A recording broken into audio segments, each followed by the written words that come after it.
Bismillahirrahmanirrahim. Assalamualaikum warahmatullahi wabarakatuh. Saya ucapkan terima kasih kepada Ketua Panitia nih ya, Dokter Maya yang adalah sahabat saya ya. Kita dulu satu angkatan ketika bersekolah di Fakultas Kedokteran Unpad, dan alhamdulillah ternyata kita berdua punya minat yang sama di endokrin. Dokter Maya endokrin dewasa, saya endokrin anak ya. Jadi kita bertemu di sini juga.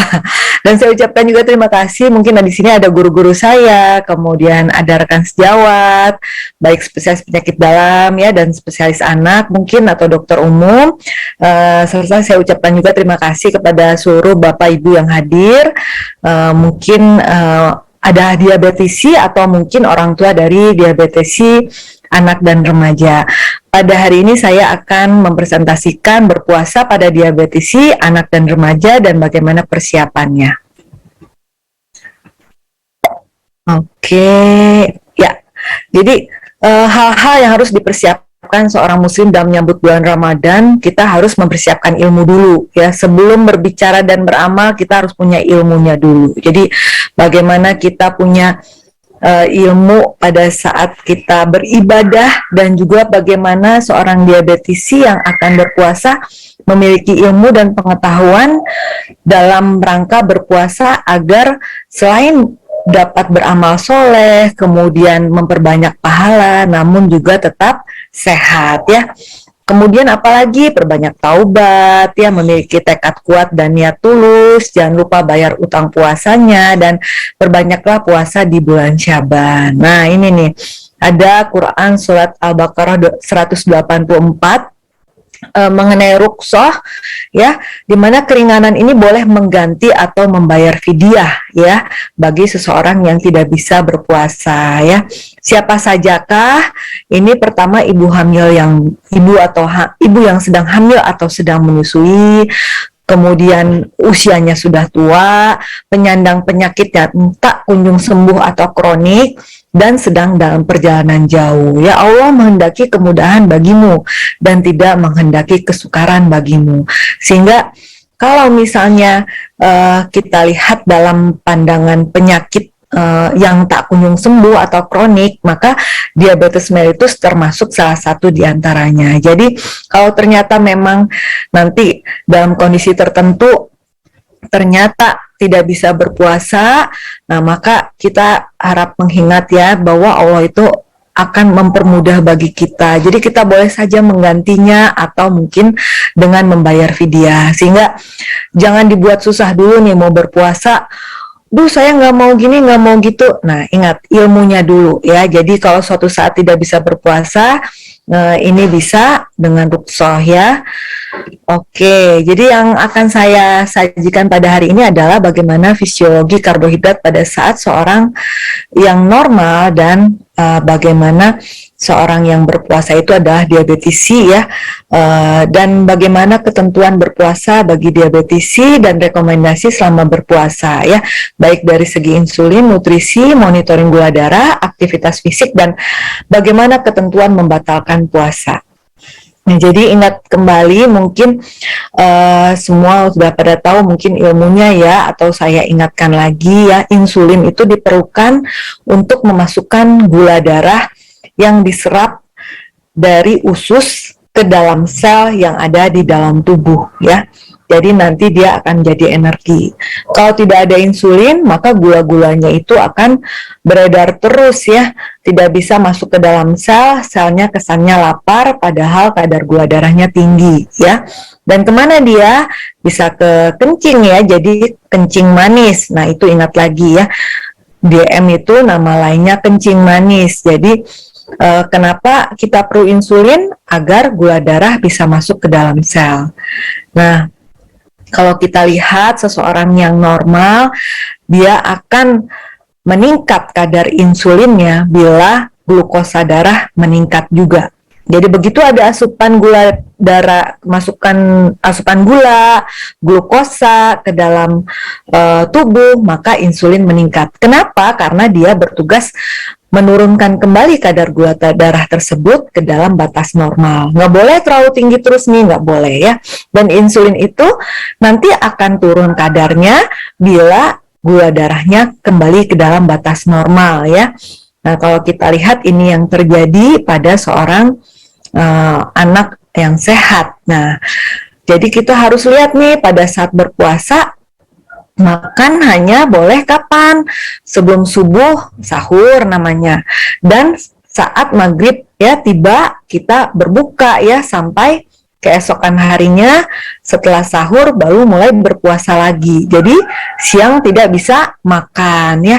Jadi apa yang harus dilakukan? Ya kita harus mengatur ya bagaimana mengatur insulin dan bagaimana mengatur makannya ya. Nah, ini kalau orangnya sehat pada saat berpuasa apa yang terjadi ya? Ketika tidak ada asupan makanan, kemudian kadar gula darah mulai menurun pada seorang yang sehat dan normal, terjadilah sekresi glukagon dan katekolamin. Ini adalah hormon anti insulin lah ya. Namanya jadi kebalikan dari insulin, kontra insulin ya, hormon kontra insulin. Jadi, kalau insulin menurunkan gula darah, kalau glukagon dan katekolamin tujuannya meningkatkan kadar gula darah ya. Apa yang dilakukan? Ada simpanan glikogen ya di dalam liver atau hati, dan juga kita punya cadangan lagi nih dari otot ya. Dari hati terjadi glikogenolisis, gluconeogenesis ya, proteolisis sehingga kadar gula darah naik kembali. Kemudian kadar gula darah jadi normal, tidak rendah ya, walaupun pada saat kita berpuasa ya. Itu yang terjadi pada saat short term sebenarnya ya. Kalau sudah lebih ya, kalau kita lihat kita berpuasa mungkin sekitar jam 5, jam 4 terakhir makan, baru berbuka lagi jam 6, kita bisa dikatakan hampir 14 jam berpuasa ya. Nah, nanti insulin yang kadarnya menurun ini terjadi pada seorang yang sehat atau normal ya, ketika kadar gula darahnya rendah ya. Kalau misalnya puasanya lama, bukan hanya terjadi glikogenolisis dan gluconeogenesis atau proteolisis, maka terjadilah pelepasan asam lemak ya, nanti akan terbentuk keton. Nah, bagaimana pada seorang diabetisi? Nanti kalau kita lihat di sini hipoglikeminya ini terjadi pasti ketika seorang diabetisi tadi pagi sahur ya, pada saat sebelum subuh, dan kemudian mulai nih mungkin sekitar jam 10, jam 11, jam 12 ya, saat makan siang mulai nih mungkin kadar gula darah menurun ya. Nah, pada saat itu bila pada seorang diabetisi berpuasa, kita harus lihat bahwa sekresi hormon kontra insulinnya itu tidak seperti orang normal ya. Sekresinya menurun ya pada anak-anak DM tipe 1 atau DM tipe 2 yang lama ya. Sudah lama, sudah kronik ya. Jadi terjadinya peningkatan kadar gula darah lagi ini agak lama dan kemungkinan tidak secepat ya, atau tidak senormal orang yang sehat. Yang terjadi apa? Hati-hati, bisa hipoglikemi. Nah, yang kita khawatirkan yang ini ya, asam lemak dipecah ya, keton lah keluar. Ini yang paling kita takutkan, karena resikonya kalau misalnya pada anak DM adalah ketoasidosis diabetikum ya. Jadi di sini kalau kita lihat ya, malah terjadi hiperglikemi atau ketoasidosis ya, karena ketonnya tinggi ya. Sehingga apa yang bisa terjadi pada seorang anak yang diabetes pada saat berpuasa, bila kontrol metaboliknya tidak baik, maka bisa terjadi pertama hipoglikemi, kedua hiperglikemi, kemudian berujung ketoasidosis diabetikum, ketiga ada lagi nih dehidrasi dan trombosis. Ini yang kita khawatirkan ya, sehingga edukasi sebelum berpuasa itu sangat penting ya. Alhamdulillah kemarin kita hari Sabtu Ikatan Dokter Anak Indonesia UKK Endokrinologi sudah melaksanakan ini ya, seminar awam ya untuk semua anak-anak kita yang diabetes ya. Jadi sudah diajarkan per orang bagaimana mengatur insulin dan makannya ya. Jadi resiko terjadinya komplikasi ini pada seorang anak dengan DM ini meningkat ya pada DM tipe 1 4,7 kali dan pada DM tipe 2 7,5 kali ya, sehingga kita harus hati-hati. Nah, yang mana diabetes yang boleh berpuasa? Pertama, tidak sedang sakit ya, tidak sedang sakit yang lain yang kronik, yang memberatkan, adanya demam, tanda-tanda infeksi, maka jangan berpuasa ya. Kontrol metaboliknya harus baik ya. Sebenarnya ini yang kita pakai kurang dari sampai dengan 8% ya. Bila lebih dari 8%, sebenarnya atau idealnya tidak boleh berpuasa ya. Namun bila ingin berpuasa, hati-hati, harus dengan pengawasan ketat ya. Nah, jadi kalau ingin berpuasa juga apa yang harus diperhatikan? Oke, kita masuk ya. Jadi kontrol metabolik yang baik itu diperoleh dengan apa? Jadi ada 4 pilar. Pemberian insulin, nutrisi, edukasi, dan olahraga yang benar ya, yang baik ya. Jadi kalau saya menitik beratkan pada insulin karena sebagian besar pada anak penderita DM, anak dan remaja itu adalah DM tipe 1 yang memerlukan insulin untuk mencapai kadar gula darah atau kontrol metabolik yang normal ya, atau yang baik. Nah, jadi profil insulin ini macam-macam ya. Jadi ada yang kerja pendek atau kerja reguler, ada yang kerja rapid atau kerja cepat, ada yang intermediate, ada yang premix ya, dan ada yang basal ya. Jadi cara kerjanya ini berbeda-beda lama kerjanya di dalam tubuh, dengan puncaknya pun berbeda-beda ya. Jadi kalau kita lihat, kalau short acting bisa sampai 8 jam, kalau yang rapid hanya 3 sampai 5 jam. Nah, jadi nanti ini juga berpengaruh pada cara kita memberikan insulin ya, tergantung regimen yang diterima seorang atau yang dipakai oleh seorang anak dan remaja dengan DM ya. Jadi ini ada insulin yang kerjanya berbeda-beda dengan tujuan yang berbeda pula ketika disuntikan. Contoh aspart, lispro, glulisin ini adalah insulin kerja cepat atau rapid yang biasanya diberikan pada saat seorang anak makan ya.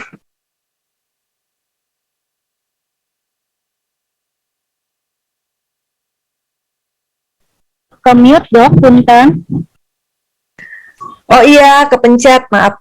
Jadi ada namanya insulin kerja cepat ya, aspart, lispro atau glulisin, yang dia itu kerjanya cepat sekali.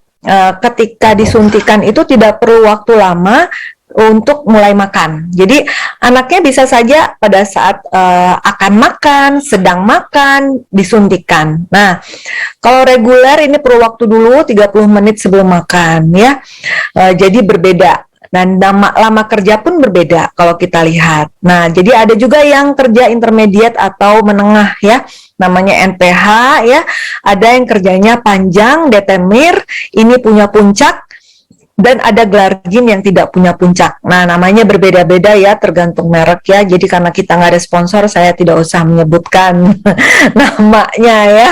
Jadi kalau kita lihat yang mana yang biasa dipakai basal, insulin basal itu adalah insulin yang dianggapnya keluar pada saat kita tidak sedang makan. Saya sedang bercakap-cakap, sedang ngobrol, sedang presentasi, duduk diam, lagi mengetik, tidak sedang makan, di dalam tubuh saya tetap ada insulin yang keluar, namanya insulin basal. Gunanya untuk menormalkan kadar gula darah saya apabila memang ada event yang melibatkan beberapa hormon kontra insulin tertentu keluar, atau ada beberapa kejadian atau efek lain dari apa yang terjadi dalam tubuh saya. Namun insulin yang keluar pada saat saya akan makan ya, atau saya makan ya, ini ada insulinnya yang tipenya seperti ini nih ya. Jadi insulinnya kerjanya cepat, kemudian dia punya puncak ya, dan kemudian menurun ketika makanannya sudah habis ya. Saya juga tidak makan lagi ya, seperti itu perumpamaannya. Jadi regimen yang paling mencerminkan bagaimana normalnya seorang makan ya sehari-hari adalah regimen basal bolus ya, atau dengan pompa insulin ya. Namun regimen basal bolus ini tidak semua memakai regimen basal bolus. Namun selama ini di RSHS atau pasien-pasien saya, kita rata-rata memberikan regimen basal bolus ya untuk mimik ya atau menyerupai kondisi normal ya. Diharapkan dengan regimen basal bolus ini HbA1c kondisi optimal akan tercapai ya, terbukti dari beberapa penelitian dan laporan kasus serta RCT lainnya ya, bahwa yang terpilih itu adalah regimen basal bolus. Nah, jadi bila seorang anak dengan diabetes tipe 1 berpuasa, tergantung regimennya, apakah basal bolus, ataukah split mix, atau dengan pompa insulin, maka dosisnya harus diatur dan dikurangi. Jadi ada dosis insulin basal yang harus diatur, mungkin menjadi 80 atau 75% ya, sedangkan insulin bolusnya diberikan sesuai porsi karbohidrat ya. Dan ini sifatnya sangat individual ya. Individual nanti pada saat berpuasa, bagaimana dia kesukaannya pada saat berpuasa. Saya seringnya makan malamnya itu jam berapa, pada saat buka pengen makan apa dulu, jadi individual sekali. Nah, bila Bapak dan Ibu mempunyai seorang anak dengan DM tipe 1 yang akan berpuasa, konsultasikanlah ke dokter spesialis anak atau spesialis anak konsultan endokrin yang merawat, karena ini sifatnya individual ya. Nah, jadi apa yang perlu diperhatikan? Bolus. Nah, bolus itu adalah insulin yang tadi ketika kita makan. Suntiklah sesuai dengan jumlah karbohidrat counting. Jadi ada insulin karbohidrat rasio atau yang sering kita sebut dengan carbs counting. Ya, jadi misalnya seorang anak setelah dihitung dari total dosis insulin dan kemudian kebutuhan karbohidrat harian, didapatkan misalnya ya insulin karbohidrat rasio 1:10 misalnya ya. Ini beda-beda setiap anak karena itu memang harus individual. Ada yang 1:10, 1:15 ya, tergantung. Nah, kalau misalnya dia ingin makan snack 30 gram ya, di luar makan besar yang tadi telah dihitung, maka yang harus disuntik adalah 1:10 ya, sehingga kalau 30 tambahannya adalah 3 unit ya. Ini yang saya terangkan tidak terlalu mendalam karena ini sifatnya individual sesuai asupan karbohidrat dan insulin harian seorang anak dengan DM tipe 1. Nah, kemudian saya masuk ke dalam monitor gula darah dan keton. Ini bisa dilakukan mandiri di rumah ya. Kapan kita periksa? Menjelang berbuka, menjelang sahur. Bisa saja kita periksa saat tengah hari menjelang zuhur ya. Kalau misalnya dirasakan sudah mulai ada nih, kok ada tanda-tanda hipo ya. Dan saya selalu menyarankan kepada pasien-pasien DM yang sedang atau baru mulai berpuasa, pada saat siang hari zuhur cek saja ya, hanya untuk melihat kira-kira gula darahnya dalam batas normal atau tidak ya. Dan kapanpun bila terasa tanda-tanda hipoglikemi ya. Dan kita juga harus mengecek keton ya, kalau pada kadar gula darah tertentu ya, lebih dari 250 ya, hasilnya dicatat ya secara berkala dan rapi ya. Nah, kemudian kita masuk ke dalam tips cara makan ya. Bagaimana sih cara makan yang baik? Ini sebenarnya hampir sama ya. Jadi segerakanlah berbuka, jangan ditunda-tunda ya, dan mengakhirkan sahur ya. Hindari ini konsumsinya tuh kalau makan mau balas dendam. Aduh, seharian nggak makan, udah ditaruh di depan mata nih semua di meja. Kolak, kemudian agar-agar, ada puding, ada cake, kemudian nasi, wah segala macam ditaruh, jusnya, belum lagi es campur, wah. Hindari ya. Jadi kita harus menghindari balas dendam pada saat makan dan jangan mengkonsumsi gula murni secara berlebihan. Dan jangan lupa kita harus pastikan ya hidrasi yang baik ya, asupan cairan juga harus baik. Nah, komposisi makanan ya, bagaimana? Ini sebenarnya hampir sama dengan pasien DM lainnya ya, pada saat tidak sedang berpuasa ya, utamakan karbohidrat itu 45-50% ya, jangan juga terlalu besar ya. Protein 20-30%, lemak kurang dari 35%, diutamakan yang mono dan polyunsaturated ya, jadi yang tak jenuh ya. Makanlah dengan wajar saat berbuka dan sahur dengan makanan yang bergizi seimbang ya. Bagaimana kita membagi porsinya ya? 50% saat berbuka ini ya, kita utamakan ya, karena kita udah puasanya lama, anak-anak ini 14 jam ya. Sebelum sholat maghrib mungkin makan ringan dulu, setelah sholat maghrib makan besarnya ya. Atau ada pasien saya, dok, habis sebelum sholat maghrib, ketika sesudah bunyi azan langsung makan, dok. Oh, boleh-boleh saja. Ini tergantung, makanya sifatnya sangat individual dan biasa dikonsultasikan ke dokter anaknya ya. Setelah taraweh, berikanlah snack. Nah, ini kapan kita menyuntikkan insulin bila ternyata di luar porsi 50, kemudian kita lihat makanan ringannya ini sesuai dengan karbohidrat countingnya. Hitung karbohidrat countingnya. Kalau misalnya ternyata dapat berapa unit, suntikan insulinnya, kemudian kita makan ya. Sisanya 40% saat makan sahur ya. Hati-hati, anak-anak tuh kadang suka males makan sahur ya. Karena anak-anak kita ini dengan DM dan kemudian akan disuntikan insulin ya.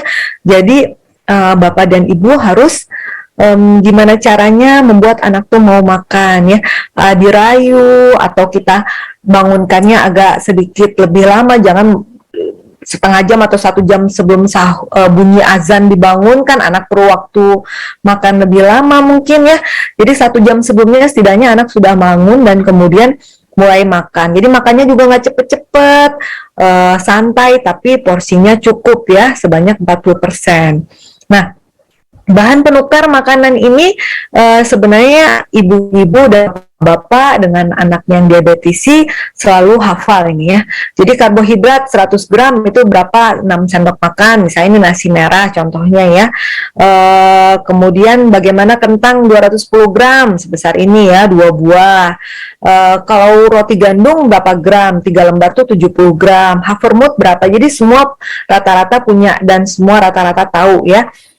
Dan ini edukasi yang biasa kita berikan kepada orang tua diabetisi ya. Dan kalau anaknya sudah besar, diabetisinya tuh sudah ngerti juga, sudah hafal juga. Dok, saya mau makan jagung manis nih dok, ini sebesar 50 gram, karbohidrat counting saya adalah 20 gram, sehingga saya berikan sekian. Jadi rata-rata semua sudah pada tahu ya. Jadi ini yang harus kita lihat dan diingat kembali kepada orang tua diabetisi ya. Nah, bagaimana aktivitas fisik ya? Sebenarnya kegiatan sehari-hari seperti biasa saja ya, belajar di rumah ya, misalnya lagi online ya. Kalau sudah PTM harus hati-hati juga ya buat anak-anak kita ya. Nah, istirahat sebentar setelah zuhur disarankan ya, jangan terlalu capek. Kalaupun mau latihan olahraga sifatnya hanya ringan sedang saja, jangan terlalu berat ya. Boleh saja kita lakukan sesudah sholat taraweh kalau pengen, karena pada saat itu sudah bisa makan ya misalnya ya. Tapi kalau pada siang hari harap latihannya hanya ringan saja ya. Dan jangan lupa kalau kita melakukan aktivitas fisik kita harus ingat-ingat, mungkin kita perlu asupan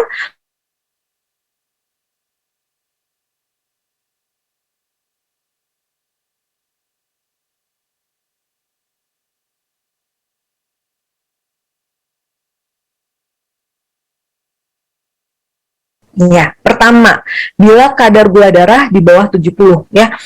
Jangan ragu, batalkan saja puasanya. Allah mau tahu kita sudah berniat mau beribadah, insya Allah pahalanya juga ada pasti ya. Jadi daripada berbahaya hipoglikemi lebih berbahaya dibanding hiperglikemi. Sehingga kalau sudah di bawah 70, batalkan puasanya, jangan ragu ya. Kalau kadarnya antara 70 sampai 90, ulangi ya. 1 jam kemudian ulangi, periksa lagi kadar gula darahnya. Kalau ternyata jadi di bawah 70, batalkan puasanya ya.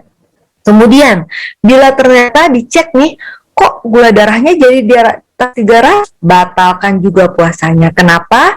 Yang tadi kita lihat ya, patogenesisnya, hati-hati KAD atau ketoasidosis diabetikum. Atau ternyata di atas 250 kok, nggak nyampe di atas 300, dicek ketonnya positif, batalkan puasanya ya. Takut KAD ya. Jadi ini adalah rambu-rambu di bawah 70, di atas 250 ya, harus hati-hati ya. Atau kita lihat timbul tanda-tanda hipoglikemi ya, hiperglikemi, dehidrasi atau penyakit akut ya. Bila kita mendapatkan kadar gula darah di atas 250, kita cek kadar keton darah. Kalau kurang dari 0,6 sebenarnya aman saja ya. Namun kalau ternyata lebih, nah ini nih kita harus cek lagi ya. Kita harus ulang kadar gula darah dan keton dalam 24 jam kemudian ya. Kalau sudah lebih dari 1,5 udahlah batal aja puasanya ya. Ini udah resiko KAD karena kita harus koreksi ekstra insulin ya. Jadi kalau menyuntikkan insulin hati-hati ya karena kita harus siap-siap nanti kadar gula turun dan kemudian anaknya harus makan kalau hipo ya. Jadi sudahlah Bu, Pak, kalau sudah di atas 250, ketonnya positif, batal saja puasanya ya. Nah, aktivitas fisik bagaimana? Ya kita harus kenali tanda-tanda hipoglikemi, segera hentikan kegiatan, harus siap-siap makanan kecil atau snack yang mengandung glukosa atau minuman ya. Apalagi bila terjadi siang hari yang tadi ya. Nah, tanda-tandanya apa? Kalau hipoglikemi itu ada tanda-tanda yang khas ya, seperti keringat dingin ya, salatri ya. Jadi, waduh, anaknya jadi gampang marah ya. Nih kenapa anaknya jadi marah-marah nih? Jangan lagi hipo nih, cek kadar gula darah. Kenapa anaknya jadi pusing? Cek kadar gula darah ya. Kemudian dia jadi ngantuk kok, jadi diem aja seharian. Cek kadar gula darah. Jadi ini adalah tanda-tanda hipo ya yang khas pada seorang anak diabetisi, apalagi kalau misalnya sudah sampai wah bahaya banget kalau sampai kejang ya, itu yang kita takutkan ya. Dan kita harus ingat-ingat ada unawareness hypoglycemia yang biasanya terjadi pada anak DM yang lama. Dia nggak sadar dia itu hipo karena mungkin udah terbiasa. Jadi harus dicek ya, sehingga ada waktu-waktu tertentu yang harus mengecek kadar gula darah ya. Tadi siang hari zuhur dan mungkin mendekati buka puasa juga kalau misalnya sudah mulai ada tanda-tanda cek saja ya. Nah jangan lupa kalau terasa yang tidak biasa pada saat berpuasa, kita harus periksa kadar gula darah, dan kalau ternyata masuk ke dalam tadi tuh kurang dari 70, lebih dari 250 ya, dengan keton positif atau lebih dari 300, maka batalkan saja puasanya, jangan ditunda ya. Oke, mungkin itu dari saya, Dokter Maya. Terima kasih banyak atas perhatian semua. Wassalamualaikum warahmatullahi wabarakatuh.